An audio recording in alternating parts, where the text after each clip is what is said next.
Boa noite, eu sou a professora Josi, da UEPG, e é com muita alegria que eu apresento a primeira live do Grupo Interarte de 2023. O Grupo de Pesquisa Interarte, Interações entre Arte, Ciência e Educação, Diálogos e Interfaces nas Artes Visuais, é composto por docentes e discentes das Universidades Estaduais de Maringá e Ponta Grossa, das Universidades Tecnológicas Federais de Campo Mourão e Ponta Grossa e da UFOP. Os temas que discutimos têm sempre um enfoque interdisciplinar, a partir de pesquisas, projetos e ações inter- e transdisciplinares no ensino, na pesquisa e na extensão.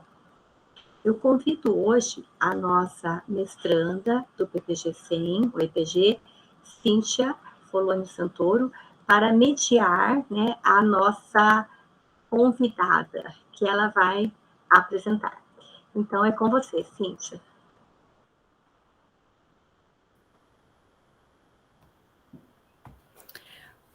Desejo as boas-vindas a todos e a todas que nos acompanham nessa transmissão, nessa noite.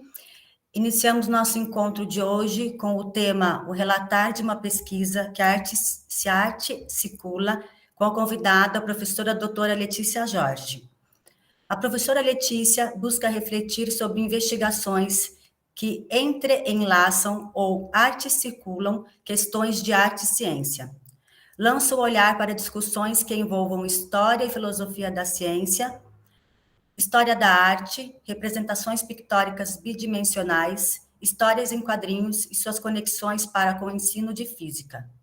Licenciada em Ciências da Natureza, com habilitação em Física pelo Instituto Federal de Educação, Ciência e Tecnologia de Santa Catarina, mestra e doutora em Educação Científica e Tecnológica pela Universidade Federal de Santa Catarina, e pós-doutoranda no programa de pós-graduação em Educação Científica e Formação de Professores pela Universidade Estadual do Sudoeste da Bahia. É membro colaboradora da APION, Grupo de História, Filosofia e Ensino de Ciências, e do GPECs, Grupo de Estudos e Pesquisa em Ensino de Química e Sociedade. É com grande prazer que a recebemos, professora. A palavra é sua. Seja bem-vinda. Olá, muitíssimo obrigada pelas boas-vindas. Então, podemos dar início. Então, como a Cintia já apresentou, sou a Letícia. Eu gostaria de agradecer novamente a presença de todos na sala, e especialmente a professora Josi pelo convite em realizar um relato das minhas pesquisas que articulam arte e ciência. Então, vamos iniciar. Arte circular se origina de articular. Em articular coexiste arte, uma palavra em inglês equivalente a arte em português. Entre arte e coexiste um espaço no qual se inserem duas letras, S e C. A junção de S, C e I resulta na composição de SCI, que é a abreviação de Science, uma palavra inglesa que designa ciência.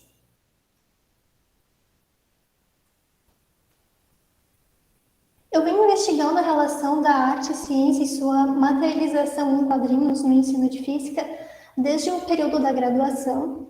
Então, durante a minha formação inicial, eu fui bolsista de iniciação científica. E nesse momento eu desenvolvi junto ao coordenador de alguns projetos vídeos sobre as ciências contados com desenhos e para divulgação científica. E aqui eu trouxe dois exemplos dos videozinhos que estão GIF, acho que eles estão um pouquinho pesados, daí eles estão demorando um pouquinho para rodar.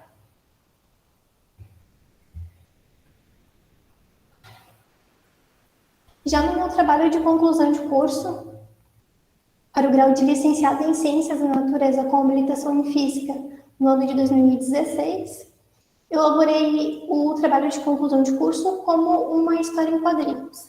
E nela, então, eu discuti sobre os modos de aprender e de produzir o conhecimento científico-físico, pensado na interlocução das artes visuais com a história e a filosofia da física.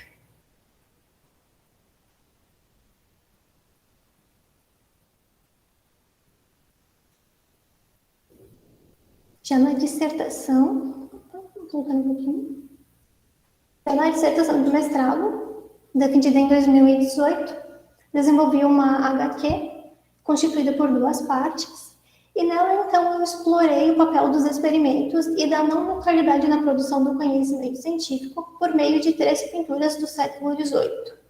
Uma pintura do William Blake, denominada Newton, e outras 2 pinturas do Joseph Wright, uma intitulada Um Experimento com um Pássaro em uma Bomba a Vácuo, e a outra, um estudioso dando aula em um planetário. Essas experiências acabaram contribuindo, então, para o desenvolvimento da minha pesquisa de doutorado, que foi defendida em 2022, e teve a professora Josie como banca.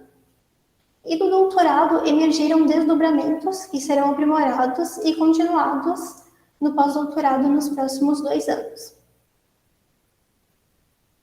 Então, nesse seminário, eu vou falar um pouquinho da pesquisa de doutorado e da pesquisa de pós-doutorado como um todo.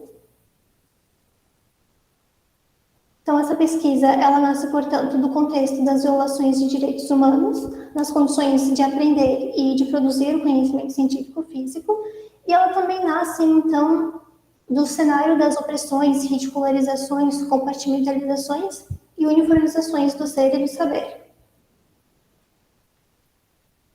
E as contribuições, então, que a história da física pode trazer para o ensino, ela vem sendo destacada por diversas pesquisas, como, por exemplo, essas que eu trouxe aqui. Além disso, essa discussão ela aparece em recomendações e diretrizes governamentais do país, mas, embora essa seja uma tarefa bem significativa, ela não é tão trivial. Então, por isso, há necessidade de estabelecer uma aproximação entre educadores e educadoras, historiadores e historiadores das ciências, ou, como abordamos na presente pesquisa, uma aproximação, então, entre a história da física e o ensino de física, principalmente no campo, então, das propostas para a sala de aula, na formação inicial ou continuada de docentes do âmbito da física.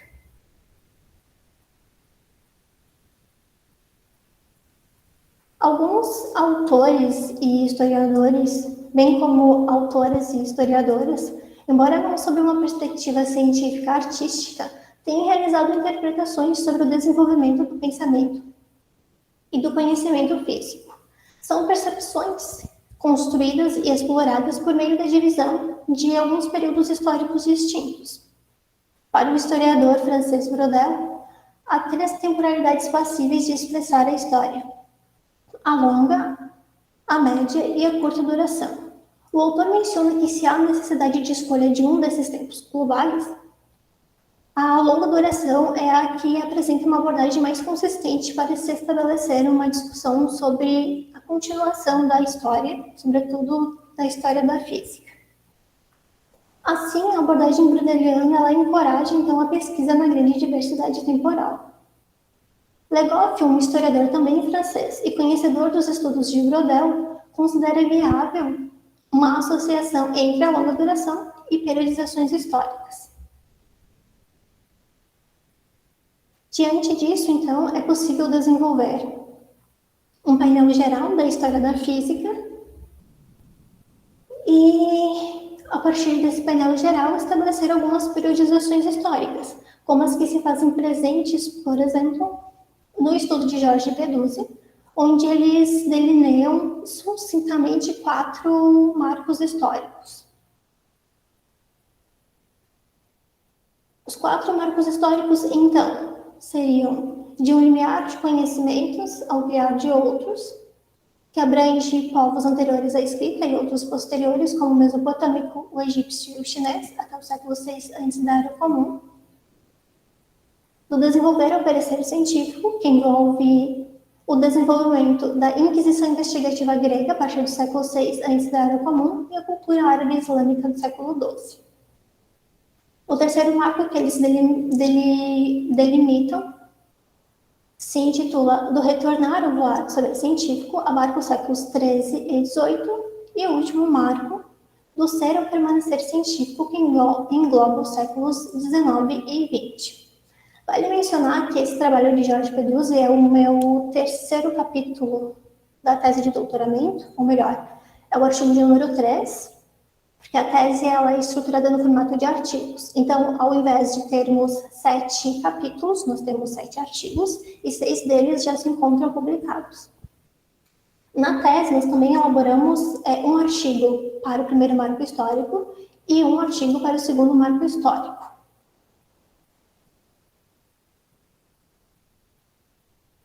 No artigo do primeiro marco histórico, se conta sobre questões cosmológicas expressas de modo artístico por alguns povos do Paleolítico Superior e do Neolítico, e também por outras tradições anteriores ao século VI antes da Era Comum, como a mesopotâmica, a egípcia e a chinesa.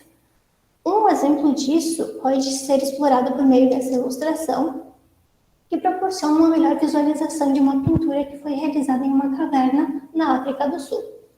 Aqui se identifica um indivíduo oferecendo a carcaça de algum animal para uma serpente divina, que é essa aqui em pretinho. E de acordo com a historiografia da arte, essa serpente ela representa o deus da chuva. Então, junto com a dádiva do aparecimento de um fenômeno natural, a chuva, também aparece um outro fenômeno cosmológico, representado por um bólido, que é uma bola que percorre a atmosfera da Terra e, em dado momento, acaba se dividindo em 2 segmentos. E nesse segmento histórico, então, a arte visual ela auxilia na expressão de fenômenos naturais e físicos, principalmente sob uma perspectiva mais mística. No artigo de número 2, para o segundo marco histórico, se comunicam aspectos astronômicos e físicos registrados pictoricamente pela cultura grega a partir do século VI antes da Era Comum e pela árabe islâmica até o século XII.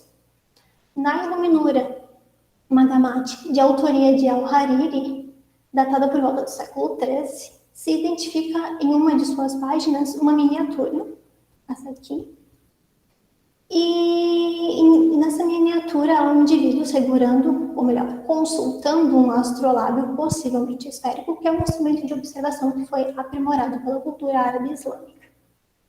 Essa pintura, em miniatura, ela é majoritariamente encontrada na literatura árabe islâmica, e as miniaturas elas são uma maneira viável de salvaguardar e de compartilhar conhecimento sobre o mundo físico de uma forma um pouco mais portátil.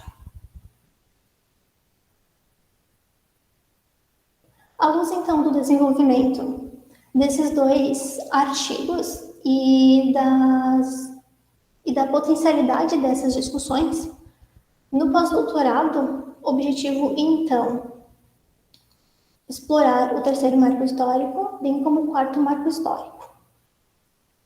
E essa longa duração e essas periodizações históricas, elas são analisadas à luz de obras historiográficas mais amplas, tanto das ciências quanto das artes.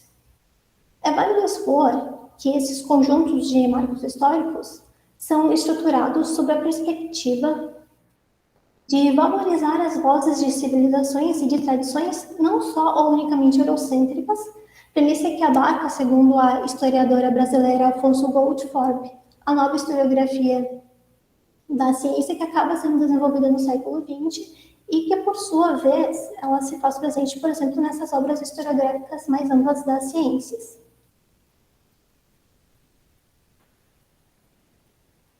Além disso, a preocupação, então, com a inserção de distintas crenças também se alinha aos pressupostos teóricos de Pulvarelli, que é o aporte epistemológico da presente pesquisa.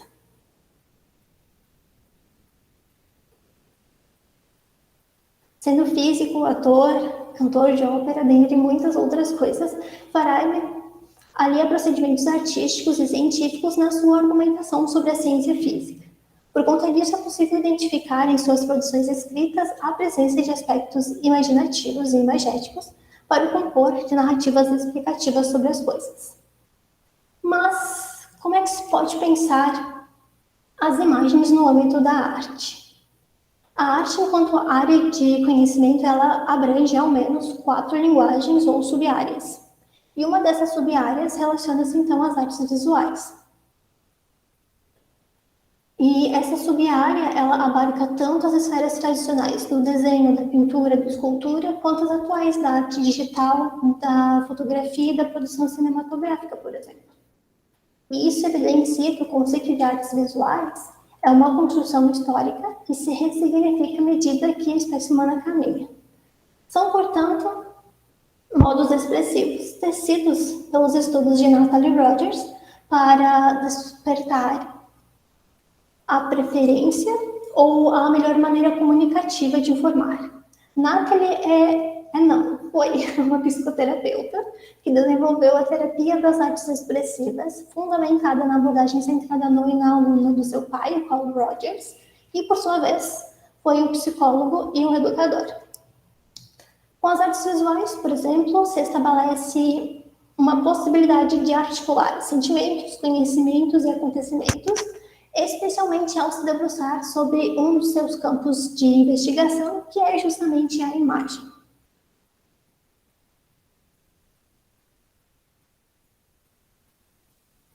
A imagem é um componente de grande relevância para o estudo da história, sobretudo quando se trata de investigar períodos quase ou pouco literários.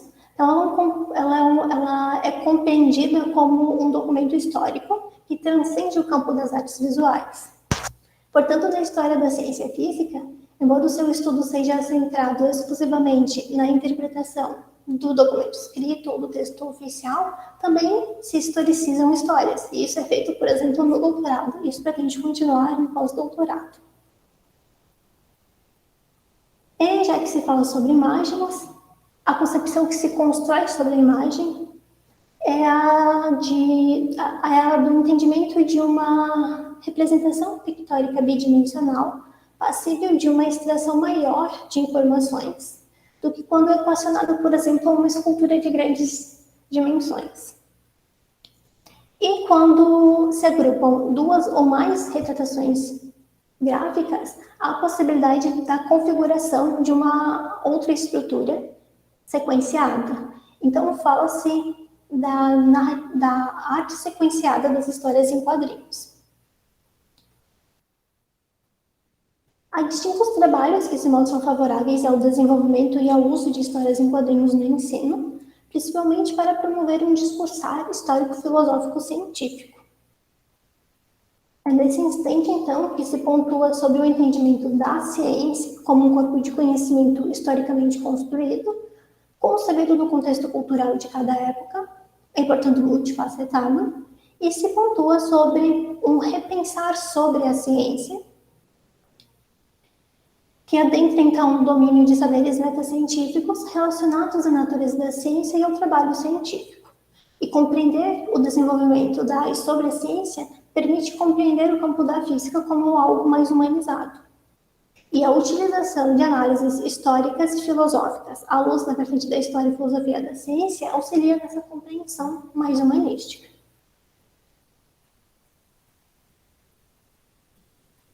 Para a identificação do cruzamento entre os mundos das artes e das ciências, ou melhor, das artes visuais e da física, se utiliza o termo arte e ciência, que, segundo Silveira, designa a reconciliação necessária entre ciência e arte em nosso tempo, a fim de que ambas possam partilhar e contribuir com elementos essenciais ao ensino e ao desenvolvimento das sociedades. Isso, então, na perspectiva de uma formação acadêmica e cidadã, menos homogênea, determinista, menos automatizada, menos ríspida e violenta. Em outras palavras, advoga-se, então, a favor de um ensino de física que esteja comprometido com a educação em direitos humanos. Mas, como rehumanizar a prática científica e a didática pedagógica se há relações hierarquizadas nas dinâmicas de saber e poder bastante presentes na educação superior? Direcionar-se à formação de docentes da área da física e apresentar propostas diversificadas, das tradicionalmente enrijecidas por uma sistemática linear de ensinar e aprender, pode ser uma maneira de restaurar a humanidade desses praticantes nesse ofício. acabam acionando o referencial educacional da pesquisa, que é a teoria da aprendizagem significante de Carl Rogers, que é uma abordagem basicamente humanística e visa, então, a aprendizagem do ser como um todo, envolvendo aspectos cognitivos, psicomotores e afetivos.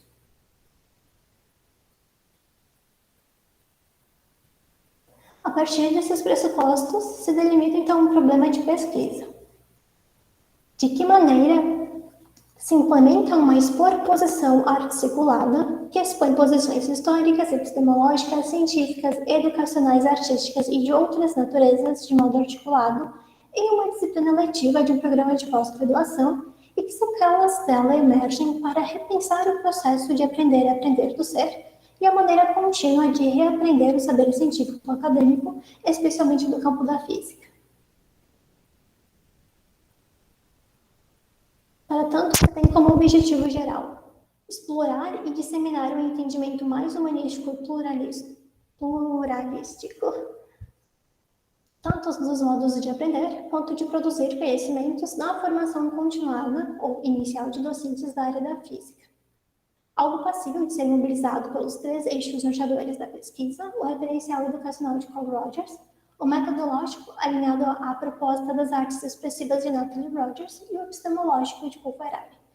Isto ao se planejar e aplicar uma proposta didática que foi desenvolvida no âmbito do doutorado e que vai ser executada, então, agora no pós-doutorado. Isso, então, em uma disciplina letiva de um programa de pós-graduação que propicia a criação e a apresentação de projetos artísticos embasados no conteúdo temático de uma história em quadrinhos, bem como de seus textos associados, que possam ser posteriormente direcionados ou utilizados em aulas de física ou em outros espaços. A história em quadrinhos e nos textos a ela associados se discorrem sobre algumas transformações nas maneiras de se perceber, entender e conceber o mundo científico-físico, registradas de modo artístico por algumas culturas em certos períodos históricos, desde momentos anteriores à escrita até o século XX. É um período, então, que se faz analisado a partir de obras historiográficas mais amplas, tanto das ciências quanto da arte, e da análise dessas obras são produzidos, então, 4 textos ou 4 artigos, cada um representando um marco histórico. Os 2 primeiros marcos históricos, como eu já mencionei, eles já foram publicados, ou, portanto, já foram produzidos, e essas discussões já se encontram materializadas na primeira parte da história em quadrinhos, que também foi desenvolvida no doutorado. No pós-doutorado, o que se objetiva, então, é realizar mais 2 artigos, um para o 3º marco e outro para o 4º marco, e materializar essas discussões na segunda parte da história em quadrinhos, para dar continuidade e integrar o conteúdo temático de uma forma mais sucinta.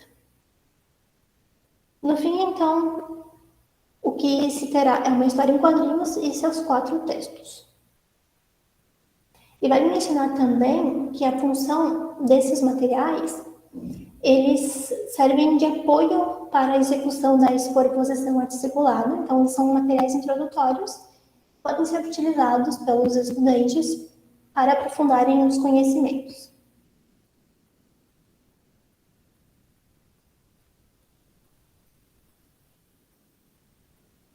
E do objetivo geral, então, são originados 6 objetivos específicos.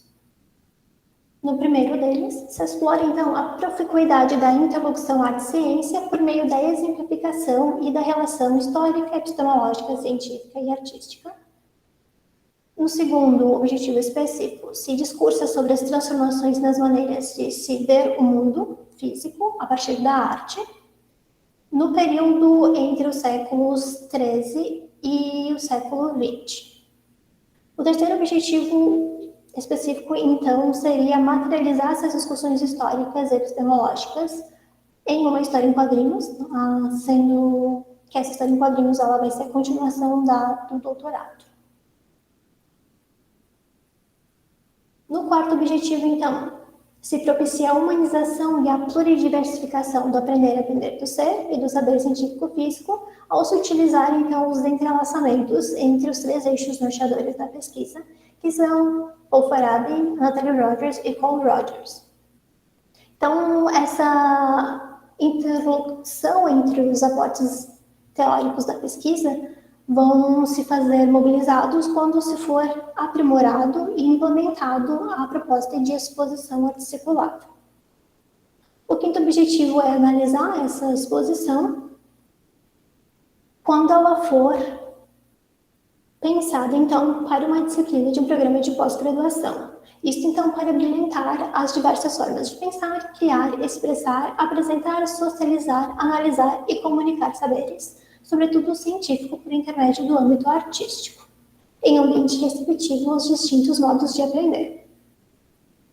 E o último objetivo, então, é examinar essa proposta e analisar, então, quais são as perspectivas e as fronteiras que ela apresenta. Como já mencionei, então, esses são os três aportes principais da pesquisa: o metodológico de Natalie Rogers, o educacional de Carl Rogers e o epistemólogo de Paul Farabi. A pesquisa, ela também apresenta uma abordagem qualitativa de natureza teórica e prática, e ela é um estudo de caráter compreensivo, pois o foco não está no dominar do objeto, mas nos modos de compreendê-lo.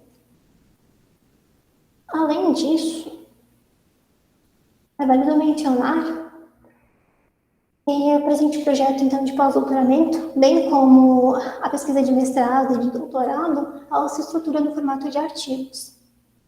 Admitir e seguir com a forma multi-paper envolve muito mais do que apenas estruturar de modo distinto o texto de uma dissertação, ou tese, há que se romper com a tradição. Há duas vertentes quanto ao uso do formato de artigos. Por um lado, compor dissertações de mestrado e teses de doutorado, ou ainda relatórios pós-doutorais em formato de artigo, pode acarretar em experiências significativas, pois pode auxiliar na autenticidade de escritas e na colaboração e no compartilhamento de pesquisas.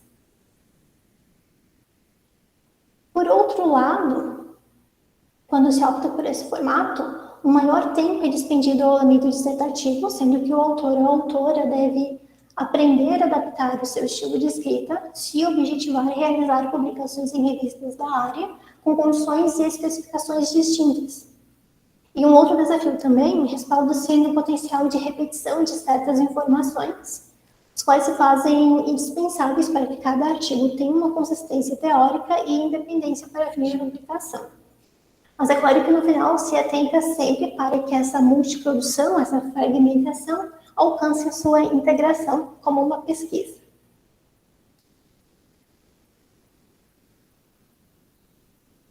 A pesquisa de doutoramento, então, ela será composta por 4 artigos. No primeiro deles, do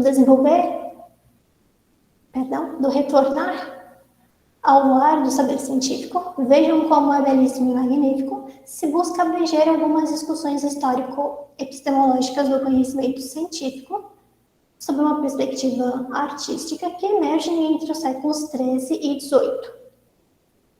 Destaca-se como exemplo ilustrativo a pintora Artemisia Gentileschi, que ela frequentou a Academia das Artes do Desenho no mesmo ano em que Galileu foi instituído membro dessa academia, onde ele lecionou, então, perspectiva. Isso ocorreu em 1613, então eles estavam no mesmo espaço de tempo, muito legal. A artista, então, ela se encontrava sob os ensinamentos do Galileu, e em meados de 1620, ela realizou uma segunda versão da Judite matando Holofernes, que foi uma obra encomendada, e ela conta uma história bíblica, mas ela retrata uma mulher que transcende a norma feminina. E nessa versão, os esguichos de sangue, que estão representados aqui, eles jorram em arcos parabólicos do pescoço dela, e essas representações podem se firmar em discussões sobre a forma parabólica da trajetória dos projéteis, possivelmente comentadas com Galileu ou seus alunos, mas de forma oralizada, porque ele só veio lá fazer uma publicação dessa temática em 1638. Isso. E essa versão que ela fez foi em 1620. Então, é muito provável que essas discussões então tenham chegado até a pintura. E é interessante mencionar também que com esse artigo a gente consegue alcançar os objetivos específicos de número 1 e 2 da pesquisa de pós-doutoramento, que são explorar a profundidade da arte e ciência nesses contextos e discursar sobre as transformações do mundo físico por meio da arte. Nós temos um exemplo bem significativo.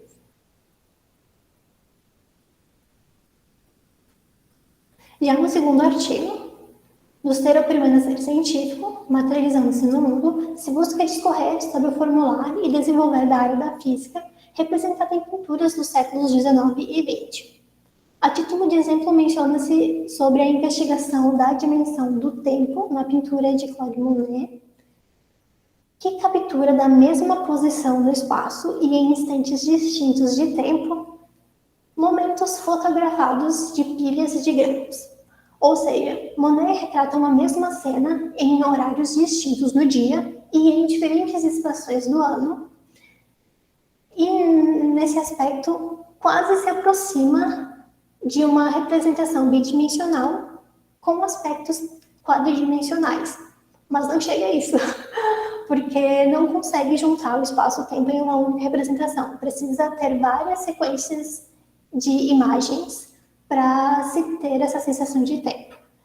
Enquanto que no século XX, Picasso transcende nesse aspecto quando representa um fauno no cubismo, né? Embora essa não seja uma imagem do cubismo. Quando Picasso, por exemplo, faz essa retratação de um fauno e ele traz para nós o lado esquerdo, o lado direito e a parte da frente, de diversos momentos em um mesmo frame, em um mesmo instante de tempo. Então, nesse quesito, Picasso ele acaba apresentando então a simultaneidade do espaço e do tempo em uma única representação gráfica. E algo interessante também é que nesse período, do século XX, essa discussão do espaço-tempo se torna uma grande problemática e ela é trabalhada tanto no âmbito das artes quanto no âmbito da física. Então, nesse momento, temos a arte e a física praticamente gradadinhas. E nesse período, quem desenvolve a teoria, quem formula a teoria da relatividade é justamente o Albert Einstein. E então, com esse artigo, só lembrando que eu só trouxe um exemplo de cada marco histórico, só para ter uma noção de como seria essa abordagem da transformação do mundo físico por meio da arte. Mas, de toda forma, então, a gente consegue também alcançar os objetivos específicos da pesquisa de número 1 e 2 também com esse artigo, porque tem essa discussão histórica.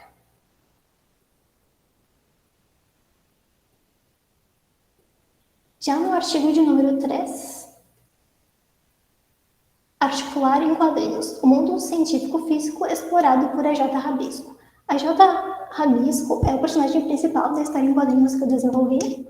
Eu não apresentei ele aqui, mas ele é um personagem muito significativo, porque de acordo com esses referenciais das histórias em quadrinhos, o Scott McCloud e o Will Eisner, se você quer atribuir maior foco à parte ilustrativa, então você tem que deixar ela um pouco mais realista e o texto um pouquinho mais simplificado. Agora, se você quer atribuir foco ao texto e não à imagem, então você tem que deixar a imagem mais icônica possível. E a J. Rabisco, ele é pensado nessa perspectiva.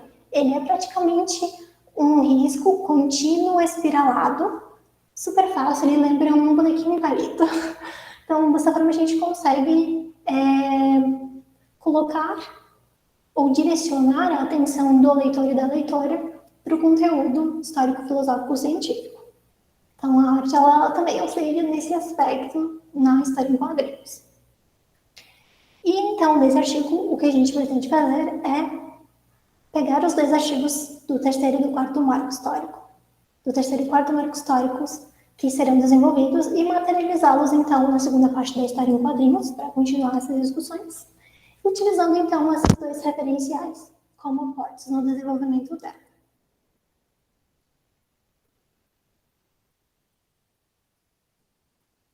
O último e quarto artigo, intitulado Um Arte Circular no Continuar do Formar, abarca questões sobre a implementação, bem como sobre a avaliação e a análise da atividade que é subsidiada pela história em quadrinhos e pelos 4 textos a ela associados, em uma disciplina letiva, então, que vai ser criada na pós-graduação e que vai ser direcionada, então, a estudantes ou docentes da área da física.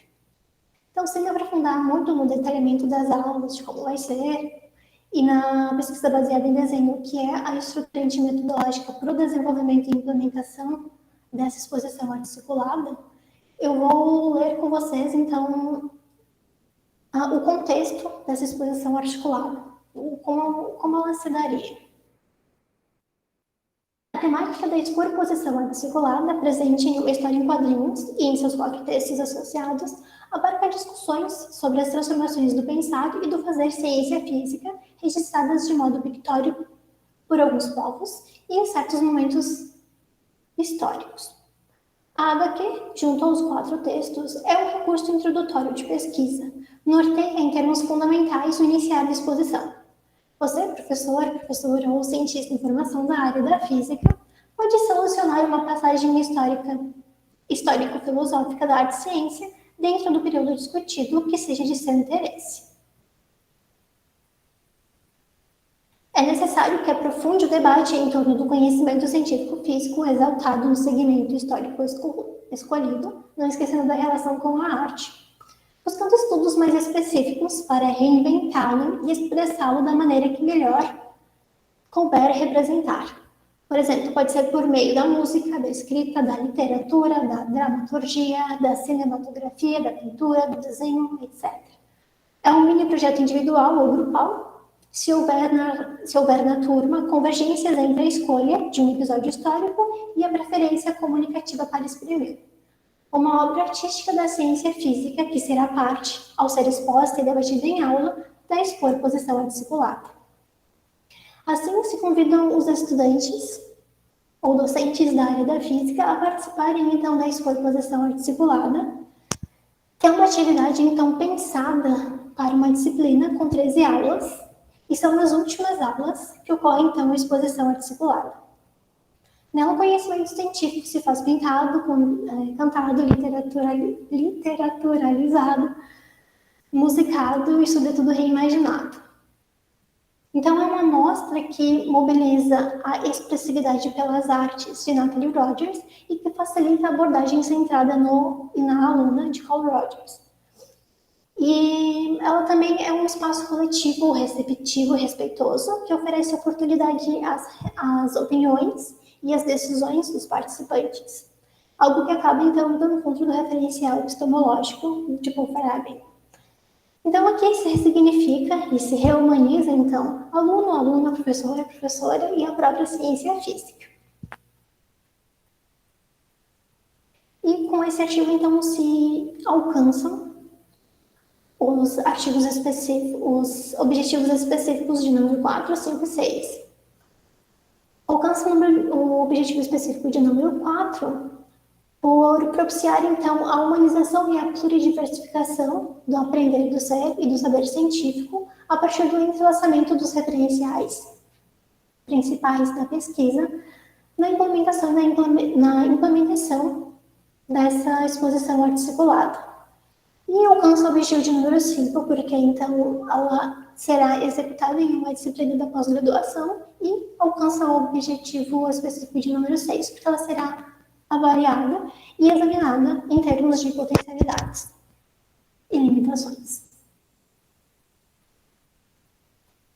E com isso, então, se tem como a proposição, então, de responder o programa de pesquisa. De que maneira se implementa uma exposição articulada em uma disciplina letiva de um programa de pós-graduação e que sequelas dela emergem para se repensar o processo de aprender do ser e a maneira contínua de repreender o saber científico acadêmico do campo da física. das ações benéficas que possivelmente podem emergir dessa investigação está a contribuição para se pensar ou repensar a criação de um espaço ou no qual os estudantes em formação inicial ou continuada, sobretudo da área da física, possam construir ações plurais, envolvendo conteúdos, metodologias, intercâmbios sociais, culturais, afetivos, entre outros, e assim propiciar a humanização do processo de ensino e aprendizagem de indivíduos e do próprio conhecimento científico. Também destaco como contribuição a proficuidade da vivência desses participantes, numa perspectiva mais transdisciplinar, ao participarem, então, dessa exposição articulada. Outro aspecto também interessante é o fato de que essa pesquisa ela vai abordar uma natureza teórico-prática, e isso é algo, de certa forma, significativo, pois os participantes, ao construírem e reconfigurarem os seus projetos ou seus produtos, podem utilizá-los como referência para outros estudos e outros temas que se mostram potencialmente inter ou transdisciplinares. Ou ainda eles podem compartilhar esses produtos, essas produções com seus alunos ou com outros públicos também. E acabo finalizando por aqui, eu trago só as referências, foi só algo muito simples, assim, buscando fazer uma discussão bem breve da trajetória acadêmica e de como se dá essas relações da arte e ciência, desde os primórdios até agora. E eu agradeço novamente o convite da professora e a presença de vocês. E finalizo por aqui.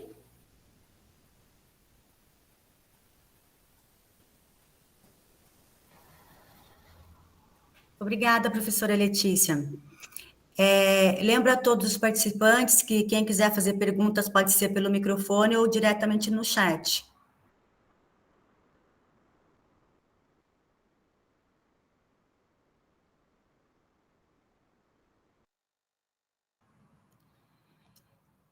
Eu posso fazer a primeira pergunta, professora Josi?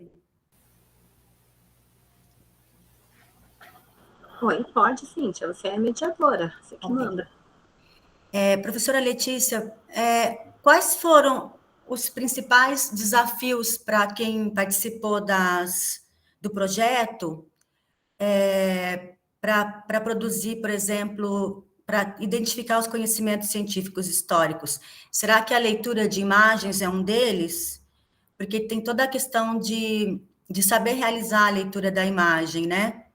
Para quem não era da área de artes. Não sei se ficou bem clara a minha pergunta. Sim, acredito que sim. Esse é um ponto bem interessante que tu colocou, principalmente naquela parte inicial da pesquisa, onde não se tem registro escrito e sim artístico.